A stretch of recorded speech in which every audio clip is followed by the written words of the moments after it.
అందరికీ నమస్కారం. ఒకే దృశ్యం, వివిధ దృక్పథాలు. Scene is same but attitudes are different. నా పేరు ప్రభాకర్ రావు, మాది Bodhanapatnam. One small incident. International travelling, అంతర్జాతీయ ప్రయాణంలో ఫ్లైట్ దాదాపుగా నిండిపోతుంది. ఒకే ఒక్క సీట్ ఖాళీ ఉంది. ఎయిర్ హోస్టెస్ అటు ఇటు చూడడంతో ఒక అధునాతనమైనటువంటి యువతి, మోడర్న్ లేడీ వచ్చి తన సీట్ను చూసుకొని పక్క సీట్ను చూసింది. ఆ పక్క సీట్లో 2 చేతులు లేక ఒక వికలాంగుడు కూర్చొని ఉన్నాడు.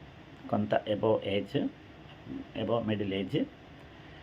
చూడగానే అసహనంగా, అనీజీగా, ఎబ్బెట్టుగా ఫీల్ అవుతూ ఆ ఫేస్ ఎక్స్ప్రెషన్స్ కూడా అలాగే పెట్టి, అబ్బా ఎందుకు ఈ సీట్ వచ్చింది నాకు అన్న భావన లోపల ఉన్నట్టుగా తన సీట్లో సెటిల్ అయింది.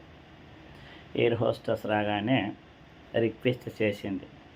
ఎక్స్క్యూజ్ మీ అని రిక్వెస్ట్ చేసి ఆ క్రూను పిలిచి, ఆమె రాగానే కొంచెం ఇఫ్ యూ డోంట్ మైండ్ ఏదన్నా వేరే సీటు నాకు అలాట్ చేస్తారా అని రిక్వెస్ట్ చేసింది. I think there is no seat, అసలు సీట్ లేదనుకుంటా అని అనగానే మళ్ళీ రిక్వెస్ట్ చేసింది, ప్లీజ్ ప్లీజ్ ప్లీజ్ ఎలాగైనా కొంచెం చూడండి అని. సరే, అంత రిక్వెస్ట్ చేస్తుంది అని వెళ్ళి చూసి వచ్చి, లేదమ్మా ఇక్కడ లేదు, అంత ఖాళీ. మళ్ళీ రిక్వెస్ట్ చేసింది థర్డ్ సారి. బిజినెస్ క్లాస్ అయినా పర్వాలేదు, అప్పర్ క్లాస్ అయినా I want to pay what ever you want, I'm ready to pay something. ఆ పై క్లాస్లా చూడ్చరమ్మంటే ఎంత ప్రాధేయపడుతున్నారని మళ్ళీ వెళ్ళి చూసి, అప్పుడు ఒక సీటు బిజినెస్ క్లాస్లో ఉంది. 1 seat is there in the upper class, business క్లాస్లో ఒక సీట్ ఉంది అని చెప్పగానే ఆమె, ఈ అధునాతనమైన యువతి ఎవరైతే ఈ 2 చేతులు లేని ఆయనను చూసి అసహ్యించుకుందో, ఆమె తన లగేజ్ను తీసుకొని వెళ్ళడానికి సిద్ధమవుతుంటే, సారీ మేడం కూర్చోండి అని ఈ వికలాంగుడిని రిక్వెస్ట్ చేసింది air hostess. Excuse me sir, please if you don't mind, the 1 seat is vacate in business class, మీరు వచ్చి కూర్చుండండి అని ఆయనకు రెస్పెక్ట్ ఇచ్చింది. Without paying anything. ఆమెకైతే పే చేయాలి, వితౌట్ పేయింగ్ ఎనీథింగ్, ఏమనుకోకండి సార్ అని ఈ వ్యక్తికిని తీసుకెళ్ళి, అప్పుడు ఆ వ్యక్తి మనసులో అనుకుంటున్నాడు, I'm proud to be an Indian.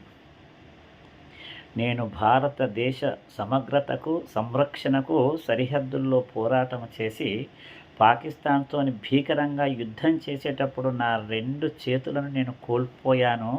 నా దేశం నన్ను గుర్తించింది, నా దేశ పౌరురాలు నన్ను గుర్తించింది అని చెప్పి లోపల అనుకున్నాను. మై డియర్ ఫ్రెండ్స్, ఒక దృశ్యాన్ని చూసి అంచనా వేయకూడదు. వాట్ ఈజ్ ద ఇంటర్నల్ అంటే దాని తెర వెనుక కథ ఏముంది?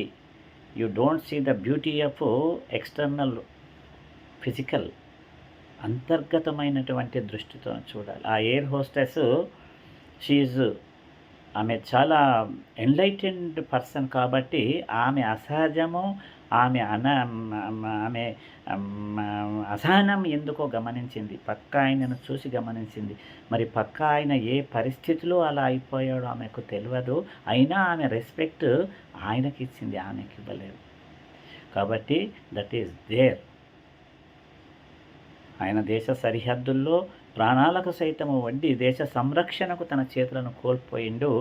దానికి ప్రాధాన్యత ఎయిర్ హోస్టెస్ ఇచ్చింది.